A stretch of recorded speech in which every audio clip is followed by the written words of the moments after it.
Okay, I think we're ready to get started. Hello and welcome to What's New, What's Next. I'm Dave Spellman from Syncworks. Thank you for taking the time to be with us here today. The objective for today's webinar is to update you on some strategies and solutions that you could take advantage of today to improve the resiliency and accuracy of your timing network to position you for next-gen services and requirements. In addition to me from Syncworks, we have Rob Jodry, the leader of our technical support team, and a couple of our solution experts from Microchip. We've got Jim Olson and Scott Chafin, who I'll introduce in just a minute. Before we get started, some housekeeping. Please feel free to email us with any questions during the webinar. We will try to get you an answer before the end of the session. Hopefully, we'll have time for Q&A at the end. And if you'd like any more information on the subjects discussed today, please use the help@syncworks.com address. And that would also be the email address to email any questions. And one final comment, today's webinar is being recorded. You can refer to it later at syncworks.com/webinar. So to start with, let's take a quick look at the agenda. I've got a few introductory remarks to kick us off today, and then Scott Chafin, solution engineer for Microchip, is going to talk about the TP TimeProvider 4100. Rob Jodry is going to present the third generation BITS solution, and again, he's our technical director here at Syncworks. And then finally, Jim Olson's going to wrap it up with an update on 5G and the PRTC solution. And again, hopefully we'll have some time for Q&A at the end. Okay, just a quick overview of Syncworks in case you're not familiar with us and haven't done business with us in the past. These are some just quick facts about our company.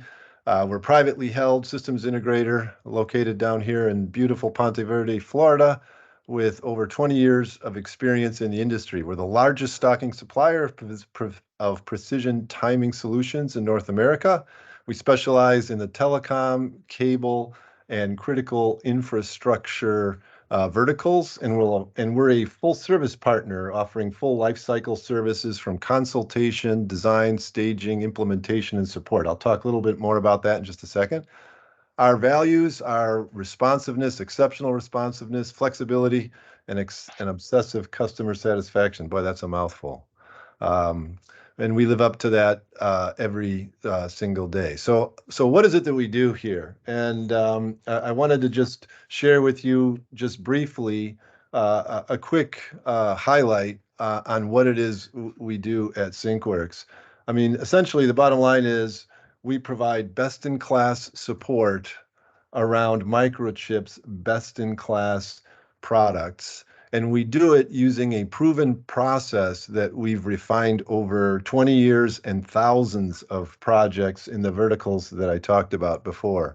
Everything from, education at the beginning to analyzing your requirements, designing a solution, building and validating that solution, training your team, managing the network if you'd like us to do that. And at the end of it all, your network is in sync. Again, the bottom line to all of this is we apply everything we learned over 20 years to everything we do. So as our customer, hopefully you are the beneficiary of that. Last slide from me. Why Syncworks? Why would you choose Syncworks as a partner? Essentially, our end-to-end capabilities in this space are unmatched. I don't think you'll find another company that can do what we do. And here's a list, summary list of some of the things we do, what I call our core capabilities at every stage of the solution lifecycle, from pre-sales consultation, solution design, specifications, documentation, staging, provisioning, burn-in, network audits. We do it all. At Syncworks, we own the entire process and we take accountability for the entire solution. Again, it's a one phone call away type of solution where we own it all. Okay, so that's enough from me and enough of the highlights from Syncworks. First up on the agenda is Scott Chafin from from Microchip. Scott is a solution engineer, and he's provided designs for a variety of different applications and a variety of the verticals that we work. He's very experienced. And Scott's going to present on the TimeProvider 4100. So I'll turn it over to Scott. Scott? Thank you, Dave. And welcome everyone to the TimeProvider 4100 showcase. Let's just start off by giving you a close-up look of the TimeProvider 4100. Top there's the base unit, and then you can have a base unit with an E1T1 composite clock expansion and an or a 1 gig 10 gigabit expansion. So we'll jump into this a little bit more and go through some of the options and stuff that are available. Sorry, I'm not going to go through all 8 points here. You guys can be looking at this while I talk. I just want to point out that it does have dual minus 48 volt DC power inputs. And the Ethernet ports support NTP, PTP, synchronous Ethernet, and management. And we also support the time of day, 1 pulse per second, and 10 megahertz outputs as well.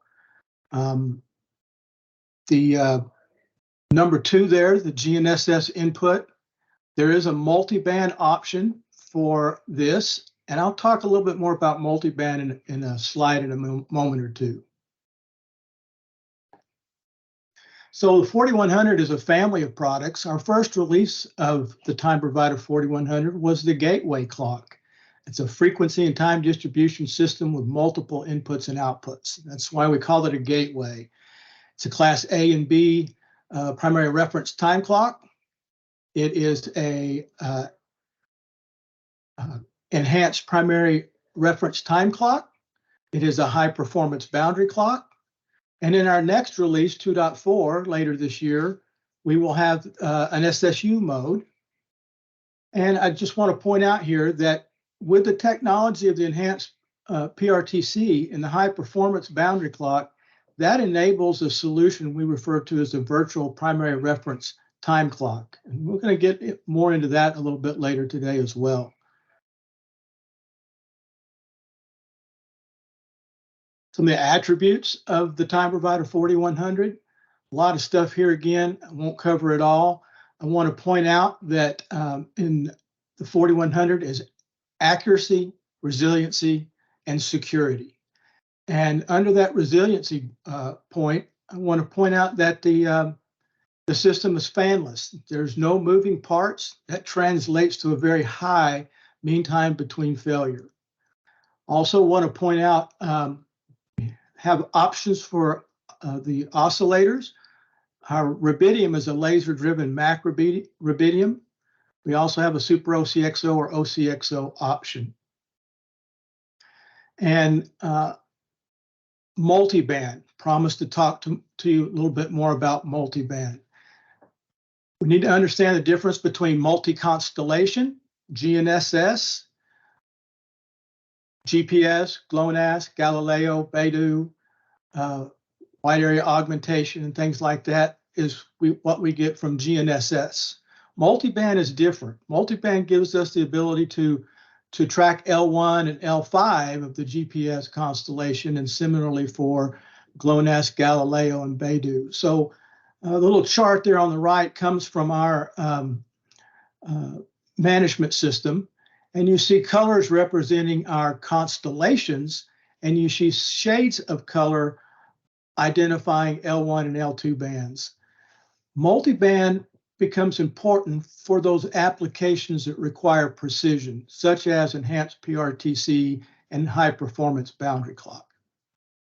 A few more things here with security. We have Radius and TACACS that support authentication, authorization, and accounting. The Radius also supports two-factor authentication. 4100 also supports the new security requirements, or at least prong C and prong D in the IEEE 1588 2019 release.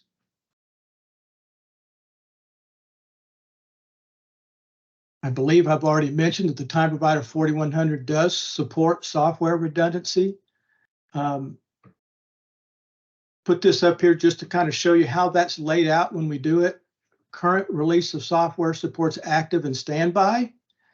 We use an Ethernet 2 interconnection between the two units with a Cat5 cable. That's a heartbeat. Lets the active and standby unit know the other one's there and available. And then Ethernet 4 is a fiber connection where we're doing all the management and transfer of signaling and stuff like that. All the fast stuff is happening on Ethernet 4 with that fiber connection. So it gives us a high availability for Ethernet timing services such as NTP and PTP. In summary, the TimeProvider 4100 is a flexible family of products that provides accurate, reliable, and secure time and frequency timing services for your packet networks. Has functionality for a gateway clock with SSU functionality, Class A and B primary reference time clock, can be an enhanced primary reference time clock. It can also be a high performance boundary clock. Thank you for listening. Dave, back to you. Okay, thanks, Scott. Very informative presentation. Lots of great things out of that TP4100. We're having a ton of traction with that with customers across the region. Next up is Rob Jodry. Rob's our technical support director. If you currently work with us at all, I'm sure you've worked with Rob. His insight is extremely valuable through every stage of the process. Rob, you're up. Thanks, Dave. I'm Rob Jodry, Technical Support Manager with Syncworks, and I'm going to talk about third generation bits clocks. It's helpful, I think, to kind of discuss where this all kind of came from and where this all started. So the first generation of bits clocks that was brought into the network back in the day. First of all, bits clock, building integrated timing supply is what the acronym is. Lots of names for these things, right? Clocks, bits, TSG, timing signal generators, all kind of the same thing. But the idea, the concept is that in a given central office, all the network elements in that office would be referenced by the same source, the same stratum 1 traceable reference. So you bring these highly stable references into a bits clock. And so it's a couple of references in and then a bunch out. So you can time many, many network elements from a couple of references. So if you've got offices in Manhattan and they're connected via fiber to central offices in New Jersey, everybody's got to be stratum 1 traceable, because if they aren't, if the New Jersey sites are not stratum 1 traceable, now your digital bit streams are not operating at the same nominal rate. So that's again kind of the key here. So the first gen bits clocks were primarily hardware based. Optioning was done via dip switches. So you'd break out a little your pencil or your pen, and you would throw dip switches to option B8ZS and framing formats and all that kind of thing. The alarming was pretty basic.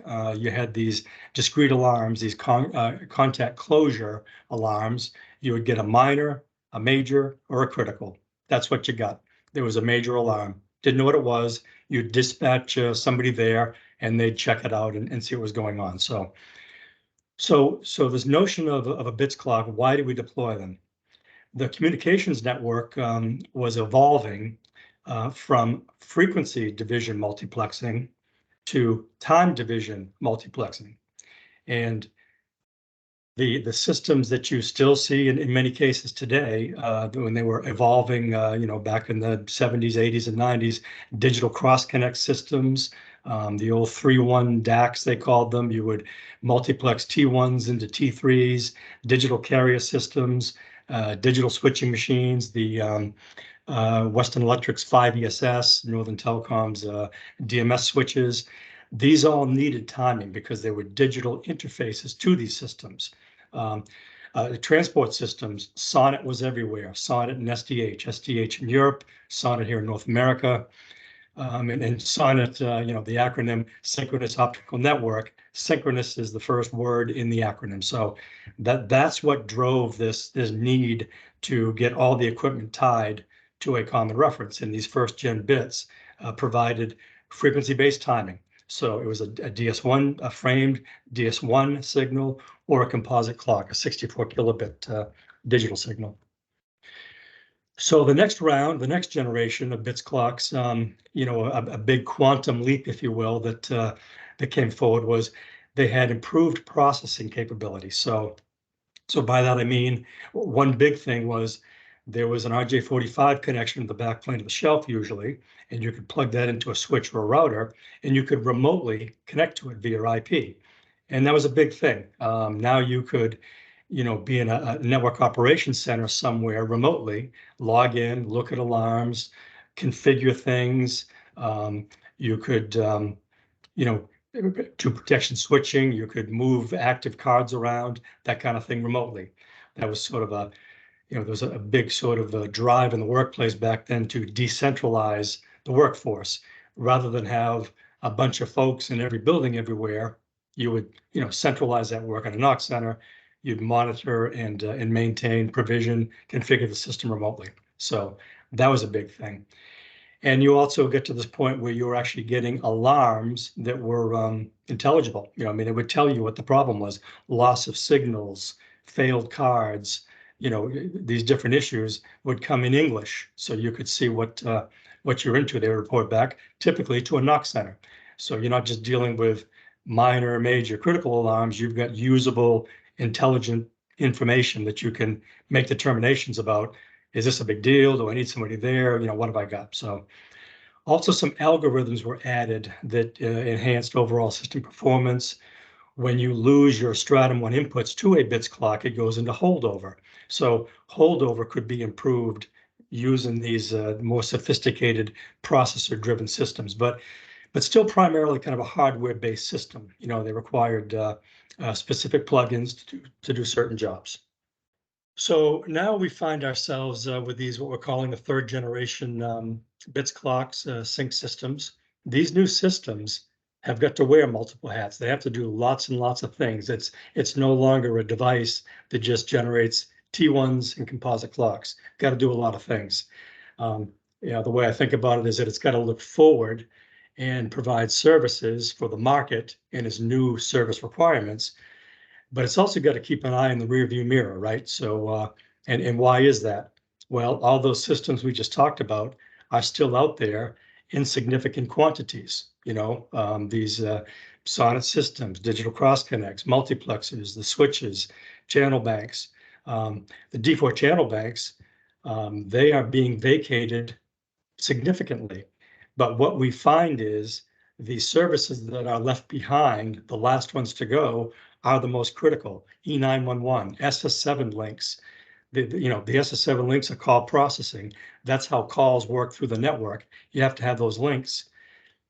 There's a lot of work to get off those systems because there's signaling transfer points that have got to be upgraded, changed out to make this all kind of work. So there's a lot to this. Point is, a lot of the stuff, while it is being migrated off of, it's going to be out there for a while, and I don't see it going anytime soon.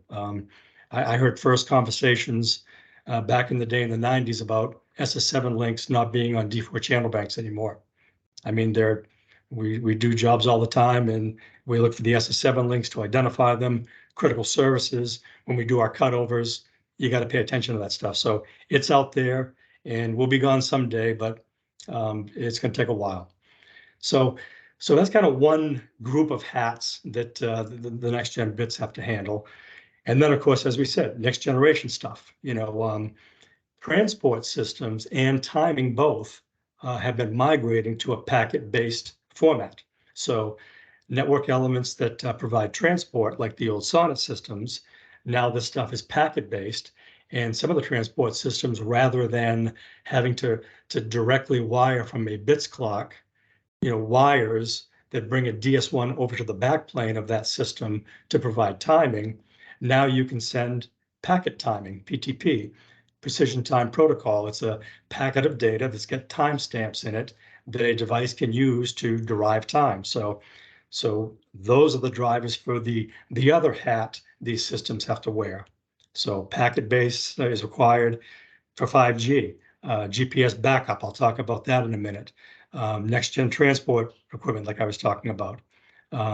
Then all these other services, synchronous Ethernet, time of day, 1 PPS, 10 megahertz. These systems have got to be capable of all these different reference signals. So again, we've got to meet the legacy systems, as we said.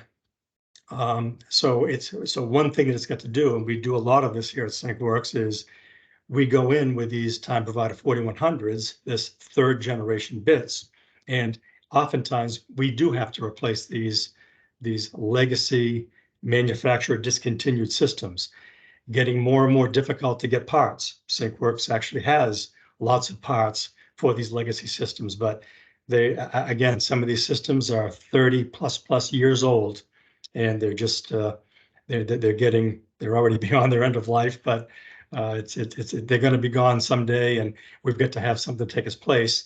And this notion of third generation bits is doing that. So meeting the legacy stuff and taking care of the new services required with today's markets. Jim Olson with Microchip is going to do a presentation after me here, but I mentioned this EPRTC and VPRTC in the slide. It stands for Enhanced Primary Reference Time Clock and Virtual Primary Reference Time Clock. They kind of go hand in hand. It is a really cool service that addresses GPS vulnerability, which is a really big thing. It's really beginning to grab some traction. Syncworks has been talking about this for some years.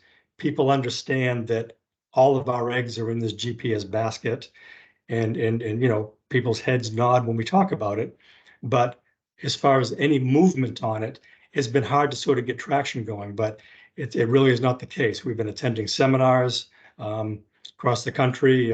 We had a team over in Barcelona, Spain, and we were in Canada a few weeks ago, and we just were down in Florida at another convention, and this conversation is coming up. People are asking about GPS vulnerability and what happens if there's a major outage with it. What do we do? And those two services, that EPRTC, Extended Primary Reference Time Clock, and Virtual, is a very powerful tool. And these 4100s are the heart of that. It's a pretty cool service. So this notion of this third generation bits, it's interesting. And I'll show you this next slide. It's kind of sums the whole thing up, but we think about it oftentimes in an overlay configuration. So if you have, one of our most common issues that we get involved with our customers is they'll have a legacy telecom solutions, the old DCD LPR GPS receivers. They're decades old. They're failing, to be expected. And so they have to replace that with a new GPS receiver. This 4100 is a great fit for that. We have a retrofit kit. We can reuse a lot of the conduit infrastructure, install a new system, 4100 GPS antenna, get it locked up. It's Stratum 1 traceable. We can take T1s out of it and time your bits clock. So that immediate problem is resolved. But now up on top, this overlay notion on top of this old legacy system, what you've got is this device that can do all the things we just talked about, in addition to just providing a couple of taps to drive your bits clock. That's what the DCD LPRs did it very well for a lot of years, but that's all it did. Antenna, receiver, two T1s out, end of story. This meets that need, but in addition to that, you can use it for, again, 5G deployment. We also have, so you can configure these different ways. A common way that we deploy them oftentimes for a bits replacement is there's an active standby, so you get a 1-for-1 configuration protection scheme, and you can have, if you're doing, you know, bits, you want the kind of the legacy frequency outputs, composite clock and DS1, you can get 40 outputs with these two units. Syncworks also has these expansion modules that you see in this picture. We have in both flavors, composite clock and DS1. So if you have a need where you go more than say, I need 40 outputs, I need 80 outputs. You can just expand, take taps off the 4100s, drive these panels. These panels take 2 inputs and you get 20 out. So it's a modular solution, and you can upgrade your system and roll off your existing legacy bits clock. So this there's a few things that I just want to kind of touch on here in my summary slide. But so again, with the 3rd gen bits, you get packet services, the Precision Time Protocol, NTP. This PTP is a powerful tool. So it's great for services like, for example, 5G wireless uses directly PTP traffic flow. So it goes from the 4100 out to the network, and it's how they reference the network. You can also use it just to make your actual timing network more resilient. And you can do that by backing up your GPS. So if you have 2 sites, site A, site B, both have got 4100s, both are connected to GPS antennas, life is grand, right? You can also feed PTP from one to the other. And what that buys you is, if the antenna blows off the roof at site B, rather than go into holdover because I no longer have a reference, a stratum untraceable reference, I now have a secondary reference that is PTP traffic flow from site A. So now I'm the beneficiary at site B of the GPS connectivity at site A. If this happens at 4:30 Friday afternoon, it's no longer a crisis to roll people and figure out antenna problems. I've got to sort that out, certainly, but I have stratum untraceability. My services are good. I'm protected, and my GPS is backed up. That's kind of one cover that you buy from this. Another deployment that we've used with this is sometimes we will take a TimeProvider 4100 and put it into a location that needs timing that doesn't have access to GPS. One reason might be urban canyons, Philadelphia, New York, the big cities. You get into these areas where you may not have satellite visibility. That's a problem. So what you could do is put a 4100 in. You would configure one of the ports as a PTP client, and you could take PTP timing in from another location, use its antenna as your reference, and now again, you've got a timing system that can provide all your timing needs at that location without GPS connectivity. Another thing we bump into with some of our customers is they might be in a big commercial complex, and they just rent or lease a room for their equipment. And they don't have the right to get up onto the roof. And if they do, in some cases, you pay for that. If you want to have conduit go up 13 floors and up onto the roof, it can get pretty pricey. So this is a nice solution. This PTP as a reference has been a great solution for us. So it's a lot of flexibility with the services, lots of backup and resiliency. Jim's going to mention this EPRTC and VPRTC, which is a pretty exciting solution that I think you'll like. And then again, it covers the legacy bit services. Eventually, are we going to roll off all that time division multiplexing stuff, the TDMs, the sonnets? Absolutely. But in the meantime, it does need some kind of a reference and meets all those needs. So if you've got any questions on any of this, we'd be happy to talk anytime, and our contact info is there. And we thank you for your time and your attention, and I will turn it back to Dave. Thank you. Okay, great. Thanks, Rob. As always, extremely knowledgeable presentation. Next up is Microchip's Jim Olson. If you've had the pleasure of working with Jim in the past, I'm sure you know that he is truly an expert in the field. Take it away, Jim. Hello, everyone. So I'm Jim Olson, Solutions Architect for Microchip. I'm going to talk today about 2 things. One, an enhanced primary reference time clock, and the other one is a virtual primary reference time clock. They're 2 different things, and I'm going to try to help explain what they are and what the differences are. So an enhanced primary reference time clock is referred to as an EPRTC. That is an industry standard from the ITU, and it's a timing system. It consists of different components of the system. One being a firewall, that detects GNSS or GPS anomalies and forces the system to switch to another reference. It also consists of a GNSS timing receiver that has ePRTC algorithms in the receiver itself. This is an example of our product, the TP4100, that Scott described as an ePRTC configuration. The third component of the system is the cesium atomic clock. The cesium atomic clock is required to meet the performance specifications of the system. We'll talk about what those specifications are in a few minutes. The virtual PRTC is not an ITU standard, it is a concept.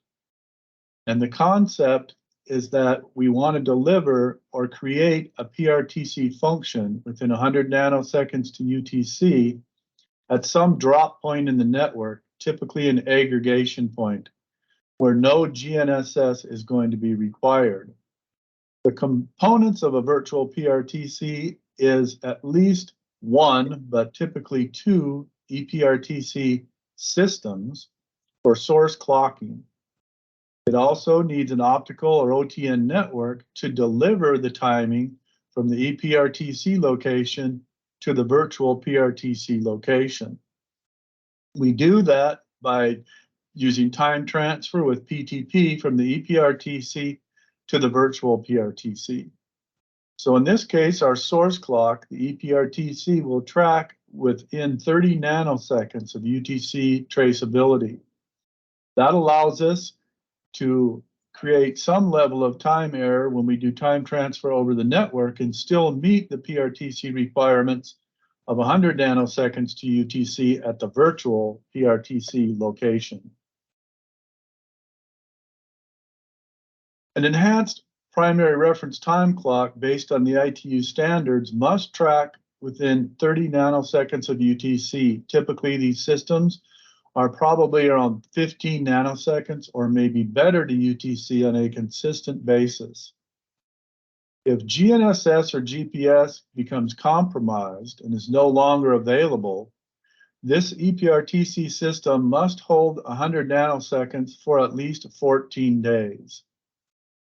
This is a specification that is a requirement, 100 nanoseconds for 14 days, meaning it must still meet the PRTC-A requirement of 100 nanoseconds to UTC after 14 days with no GPS available any longer. From tests and deployments in laboratories and networks, sometimes we see 60 to 90 days with the system without running with GNSS or GPS after it has been removed, for 60 to 90 days to 100 nanoseconds. So this is phenomenal technology. And if you're kind of a nerdy guy and you like technology, this is in that class of really cool technology. We have a couple ePRTC use cases. We can use it as a virtual primary reference clock, which I'm going to talk about in a few minutes, where we do try to set time within 100 nanoseconds to UTC at a location to create a PRTC function. We can also use it for assisted partial timing support, or APTS. APTS is used to hold time or create a GPS or GNSS proxy at a PRTC location. At some point in the future, we'll probably do additional presentations and we'll probably cover this topic of APTS or assisted partial timing support at that point. A primary reference time clock is a function. It is the ITU standard G.8272. So a PRTC can be a system. It can be a GNSS and GPS timing receiver that also has PTP server capability built into the product. But it can also be a network. G.8272 specifies the time error at the PTP output relative to UTC for different PRTC statements. PRTC-A and PRTC-B. PRTC-A is better than 100 nanoseconds to UTC, where PRTC-B is 40 nanoseconds or better. With our product, the TP4100, we can configure it as a PRTC-B, typically to consistently meet that performance level. We have to do what Scott was referring to earlier, using multi-band or multi-constellation antenna concepts. A virtual PRTC is a transport network that uses PTP time transfer to deliver precise timing services. We try to create a PRTC-A function at any desired location in the network by transporting clock from the ePRTC locations to the virtual PRTC drop point in the network. We can use different types of transport technology to create a virtual primary reference time clock. We can do Ethernet with boundary clocks in it with Class C or better. We can also have an optical layer with standalone high-performance boundary clocks. An example of a high-performance boundary clock is the TP4100. We also can do optical layer with Class C or better that's embedded in things like ROADMs or other types of optical transport technologies. A virtual PRTC is a system and a concept for time transfer over the network that is very resilient. The reason we get resiliency with no single point of failure is because we can do bidirectional PTP timing flows over the network from two locations, from a west location, for example, or an east location. If we had a mesh network, we could actually have 3 ePRTC functions and do tri-directional timing flows. But for example, in a bidirectional PTP timing flow scenario, we can send timing from the west ePRTC and the east PRTC with PTP flows over the network and create a drop point in the network through high-performance boundary clock functions with a southbound PTP interface that meets the PRTC 100 nanosecond to UTC traceability specifications. In this illustration, we show bidirectional timing flows.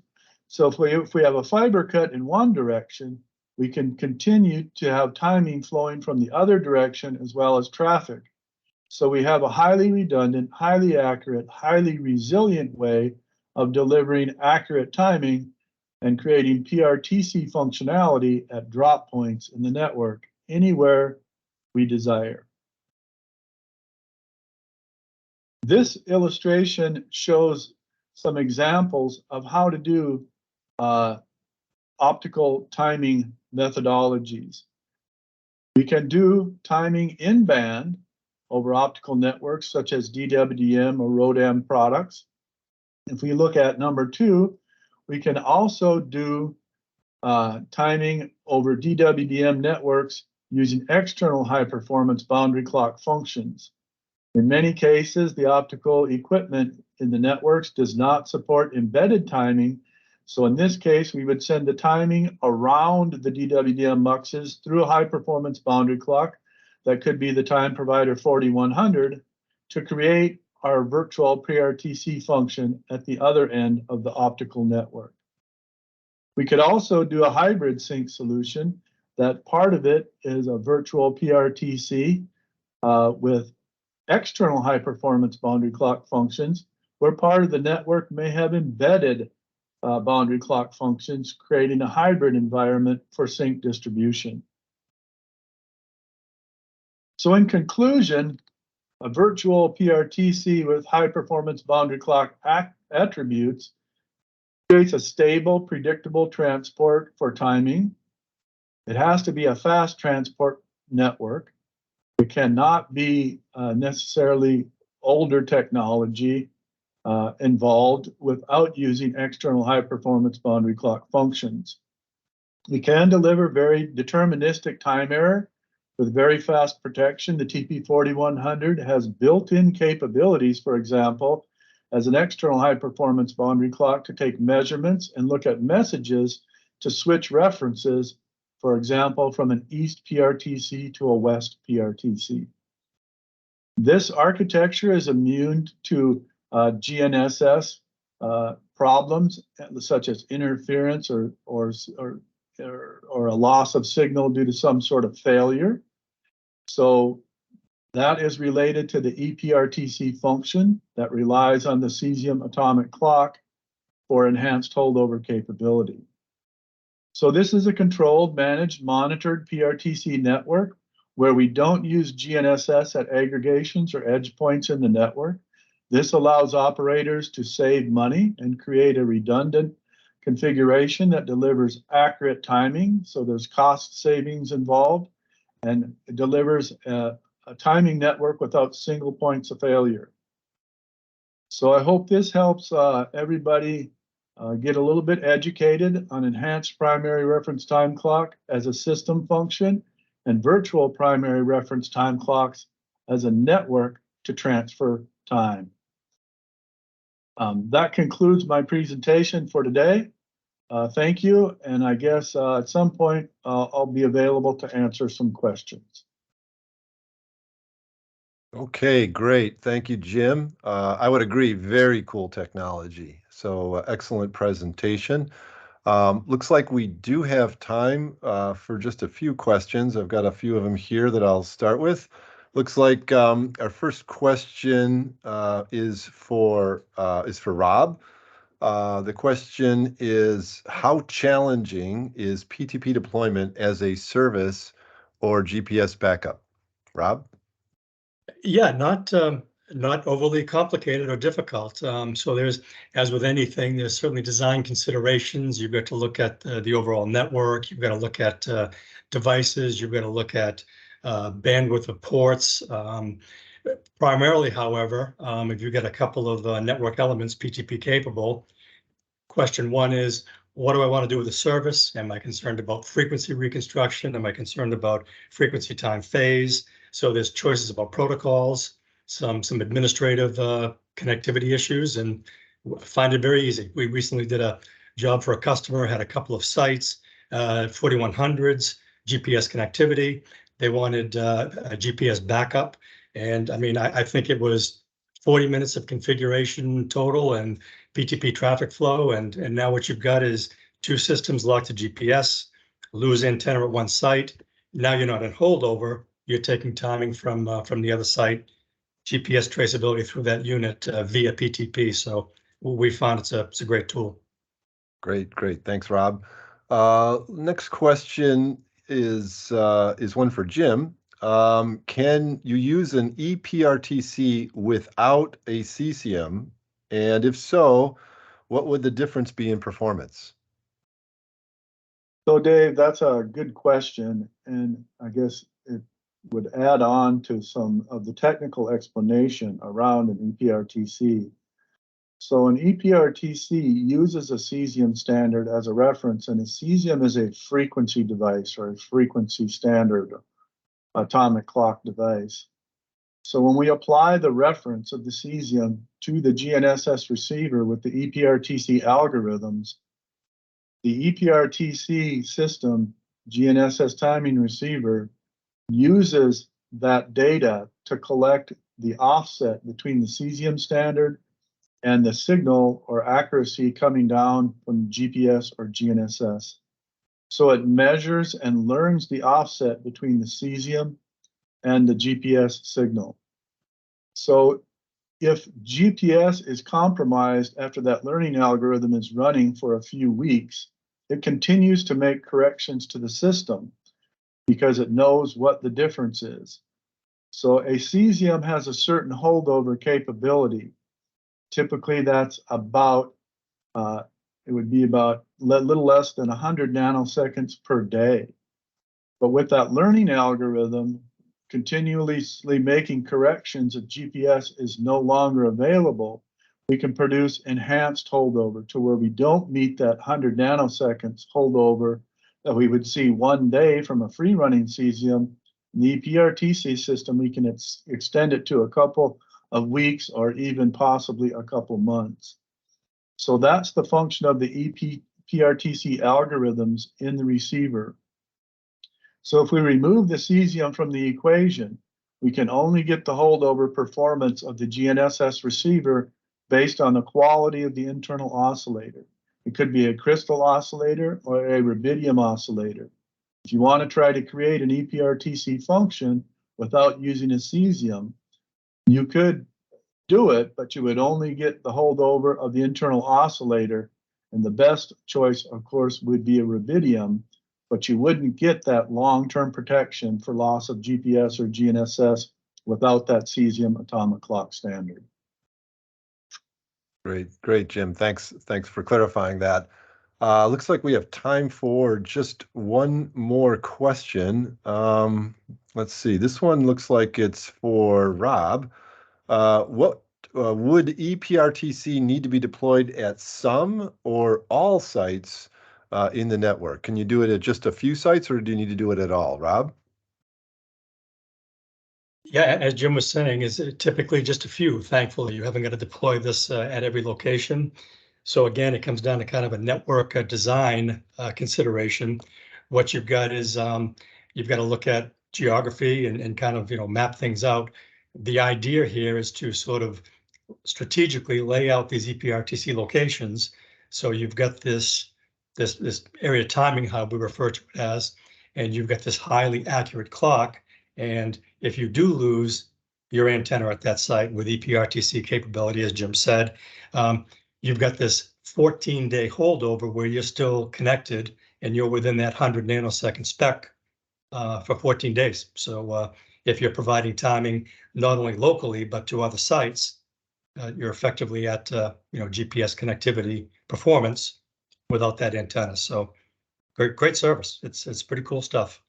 Great. I agree. That's very helpful to clarify that, Rob. So thanks, Rob. Thanks, team, and thank you all for attending today's What's New, What's Next webinar. We're happy to continue the conversation via phone or email. Please reach out to us. And thanks again until next time.